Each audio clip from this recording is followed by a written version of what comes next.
What's up, V2 crew? This is Unknown here, and this is going to be another episode in the series. Is it killing your games? And today we're going to discuss microtransactions. Now, this is mostly killing your games, I think, in my opinion, although thinking about it, I can think of a few positives. Not necessarily directly to the microtransaction itself, but what the microtransactions, I guess, allow. First, let's start off with some of those negatives.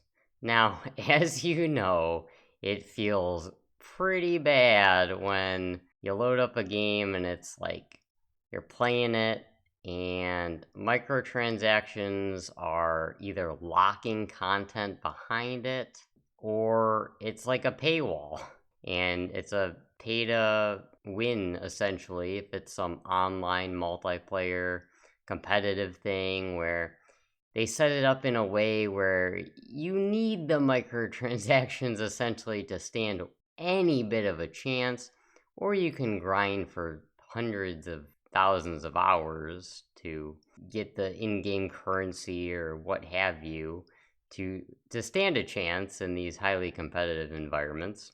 But some people just don't have that time. So instead of having an even level playing field, we'll introduce microtransactions and let you buy your way to it. And some of these microtransactions as well, the companies, how they set them up, they try to make it seem as distant from your real world money as possible.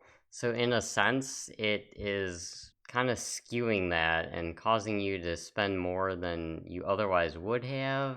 And it being digital, it's just very easy to click of a button, send the money.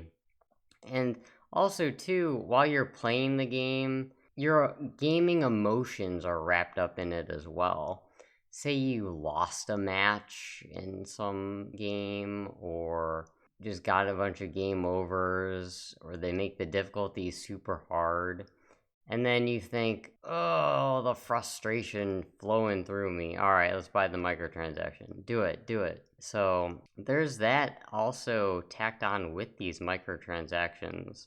And it's psychological. You're just in a different mindset than maybe not making the most rational decisions, maybe a little overspending on these. So that could be hurting your games too, because sometimes almost requires you to buy the microtransactions to stand a chance or to get past that paywall, or sometimes they'll time you out and you would have to pay more in order to continue. Like you can only do 4 levels an hour or something. So if you're not going in the microtransaction route, it's killing your games because it's causing you to just wait. And oh, you can only play a certain amount of time. Okay, time's up. Or you can only play a certain number of levels. Alright, levels are done. Time to wait. Let's start the waiting game. And it just breaks it up. And sometimes you only have a hour chunk of time in your day consecutively to play it, and not constantly little by little throughout the day. So you would have to buy the microtransaction. And then also too, I know some people just go way overboard with this stuff and spend well beyond their means. And I think companies kind of prey on that at times as well. Now, there are the microtransactions in regards to, like I said, raising your stats, maybe that are needed, or stuff like paywalls or time limited, level limited things. There are the microtransactions that are a little less harmful, which are more like just the cosmetic stuff that's just purely cosmetic. Which case, some people are gonna buy it. Maybe you really like the game and you wanna deck your character out in fancy attire. Which I think, alright, that's maybe not that bad. I think the paywall stuff, certainly things like loot boxes, not a fan of those. Those I think hurting the game experience too, and kind of going out of the realm of gambling. Also, there's that, and then also in regards to these microtransactions, even if you don't want to buy them and the game is perfectly acceptable without them, sometimes it'll just default, like after a level, go to the shop to buy these. Like it'll put your icon, your cursor, it'll highlight the shop to go buy the microtransactions as the default in the next screen. And that is super annoying. Or it'll continually bug you, like when you log in or whatever, or you'll just see it constantly on the screen. And I think that's killing your games because that's just distracting and potentially influencing. Not a fan of seeing that. So, all of those things, kind of in the harmful realm, there are maybe a couple positives to microtransactions. And it would be that it does allow some of these games to be released for free, like free to play. And maybe you can have somewhat of a good time with it, depending on, like I said before, the magnitude of these microtransactions, I guess you could say, if they're like really needed, if they're just cosmetic.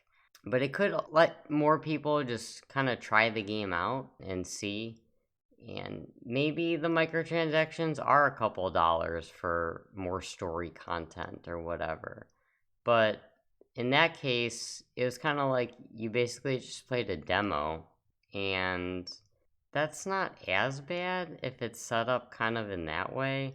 Now, it depends on the degree of how many levels they give you and how expensive these other levels are, how much are in those content packs, in which case it's kind of just more like DLC at that point. So there's varying degrees of that, if that's super bad or it's kind of a good model. The other thing too is if it's a free to play game and all the microtransactions are just entirely cosmetic, then it can just be kind of like all right, how much do you want to pay to support these developers and support the game? Maybe you really like the game, it was free and you played 100 hours, so you're like, all right, I'm fine with spending a couple bucks. I mean, at that point, you spent a couple bucks for 100 hours of entertainment. So if you think of it that way, and then you give the devs some support, and like I said, it lets them release it at a price point of 0, lets them spread out, lets other people try it, spread the game, spread the word of the game, I guess, a little bit.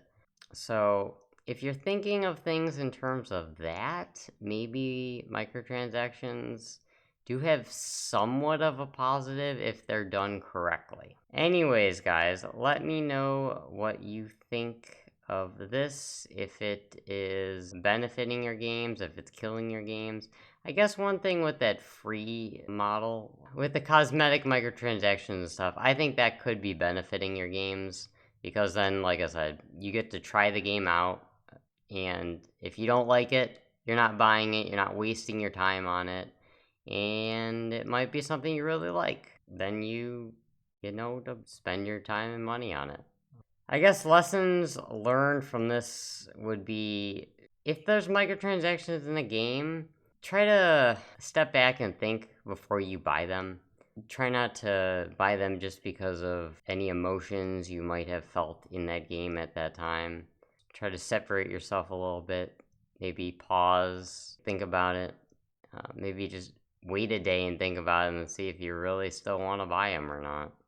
Do you guys have any microtransaction stories? Any games that had good microtransactions? Any games that had miserable microtransactions filtered by paywalls and loot boxes? Let me know in the comments below. If you liked the video, like and subscribe. And with that being said, everybody, have a good night, a good morning. Enjoy your games. Thanks so much for watching.